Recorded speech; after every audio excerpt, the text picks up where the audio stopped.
एक क्षण डोळे मिटा आणि अशी कल्पना करा, आज स्वामी तुमच्या घरी आलेत. दार उघडताच समोर स्वामी उभे आहेत. शांत चेहरा, डोळ्यांत माया. ते आत येतात. कसलाही प्रश्न न विचारता तुमच्या बाजूला बसतात आणि हळूच म्हणतात, तू खूप काही सहन केलेस आणि तरीही तू उभा आहेस. हेच तुझं खरं सामर्थ्य आहे.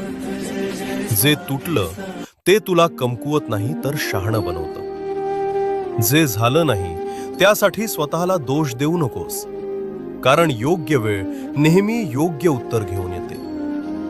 स्वामी तुमच्याकडे शांत नजरेनं पाहतात आणि पुढे म्हणतात, आयुष्य तुला तोडायला आलं नाही, ते तुला घडवायला आलंय. त्या एका क्षणात मन हलकं होतं, श्वास शांत होतो आणि आत कुठेतरी नवी उमेद जागी होते.